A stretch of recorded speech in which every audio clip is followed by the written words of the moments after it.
श्री हरि विष्णु भगवान की जय। जय श्री कृष्णा। राधे राधे। सफला एकादशी का व्रत 15 दिसंबर 2025 को है। पुराणों के अनुसार जो ये व्रत पूरे नियम अनुसार करता है, श्री हरि उसके कष्टों को दूर कर राजयोग प्रदान करते हैं। सफला एकादशी व्रत कर रहे हैं तो राजा महिष्मान के पापी पुत्र लुम्पक की कथा का श्रवण करें। इसके बिना व्रत पूरा नहीं होता है।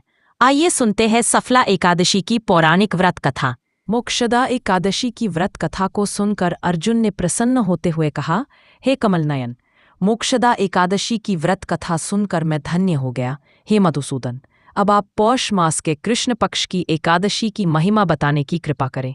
उस एकादशी का क्या नाम है, उस दिन किस देवता की पूजा होती है तथा उसके व्रत का विधान क्या है?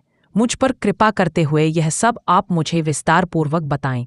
अर्जुन की जिज्ञासा सुन श्री कृष्ण ने कहा, हे कुंती पुत्र, तुम्हारे प्रेम के कारण मैं तुम्हारे प्रश्नों का विस्तार सहित उत्तर देता हूँ। अब तुम इस एकादशी व्रत का महात्म्य सुनो। हे पार्थ, इस एकादशी के द्वारा भगवान विष्णु को शीघ्र ही प्रसन्न किया जा सकता है।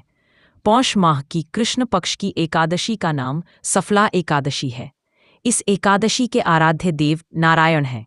इस एकादशी के दिन श्रीमन नारायण जी की विधि के अनुसार श्रद्धापूर्वक पूजा करनी चाहिए। हे पांडुनंदन, इसे सत्य जानो कि जिस प्रकार नागों में शेषनाग, पक्षियों में गरुड़, ग्रहों में सूर्य एवं चंद्र, यज्ञों में अश्वमेध तथा देवताओं में भगवान विष्णु श्रेष्ठ हैं, उसी प्रकार व्रतों में एकादशी व्रत। अर्जुन, एकादशी का व्रत करने वाले व्यक्ति भगवान श्रीहरि को अति प्रिय हैं। इस एकादशी में नींबू, नारियल, नैवेद्य आदि अर्पण करके भगवान नारायण की पूजा करनी चाहिए। मनुष्य को 5 सहस्र वर्ष तपस्या करने से जिस पुण्य का फल प्राप्त होता है, वही पुण्य श्रद्धापूर्वक रात्रि जागरण सहित सफला एकादशी का उपवास करने से मिलता है। हे कुंती पुत्र, अब तुम सफला एकादशी की कथा ध्यानपूर्वक सुनो। प्राचीन समय में चंपावती नगरी में महिष्मान नामक एक राजा राज्य करता था। उसके 4 पुत्र थे।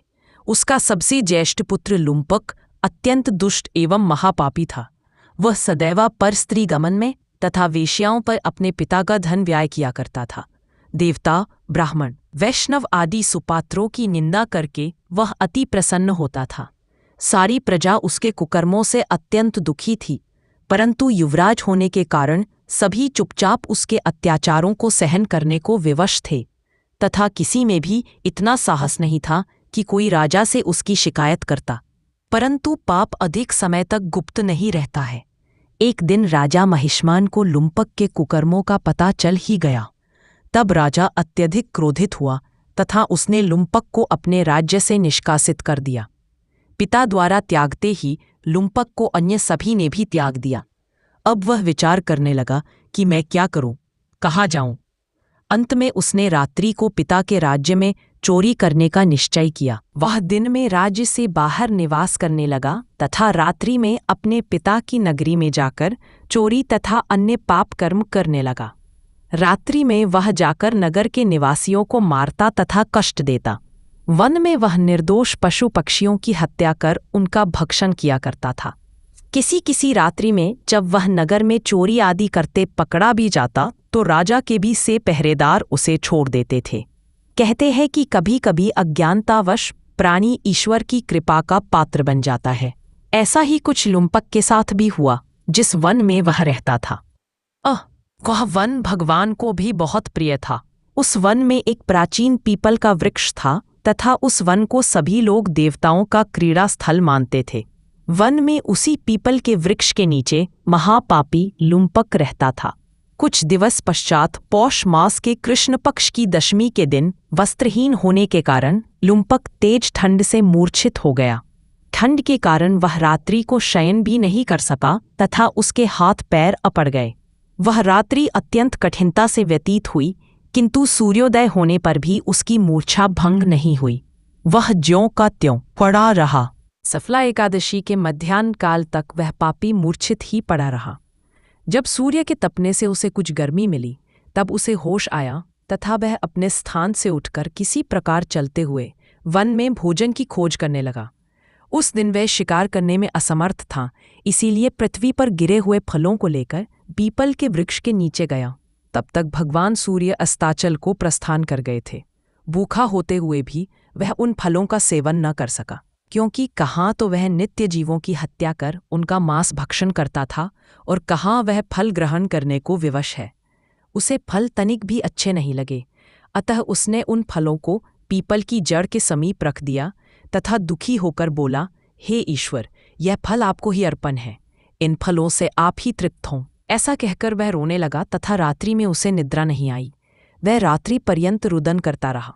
इस प्रकार उस पापी से अज्ञानतावश ही एकादशी का उपवास हो गया। उस महापापी के इस उपवास तथा रात्रि जागरण से भगवान श्रीहरि अत्यंत प्रसन्न हुए तथा उसके सभी पाप नष्ट हो गए।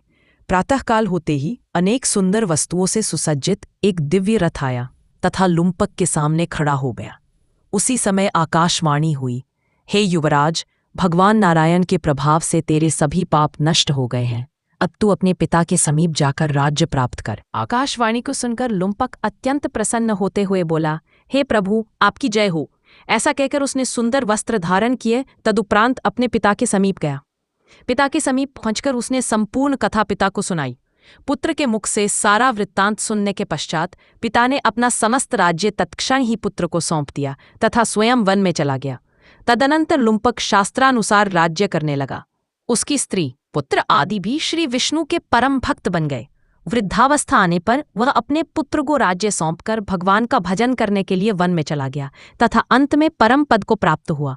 हे पार्थ, जो मनुष्य श्रद्धा व भक्तिपूर्वक इस सफला एकादशी का उपवास करते हैं, उनके सभी पाप नष्ट हो जाते हैं एवं अंततः मुक्ति प्राप्त होती है।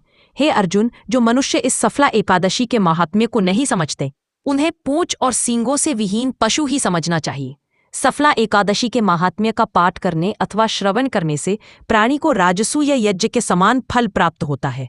बोलिए श्री लक्ष्मी नारायण भगवान की जय।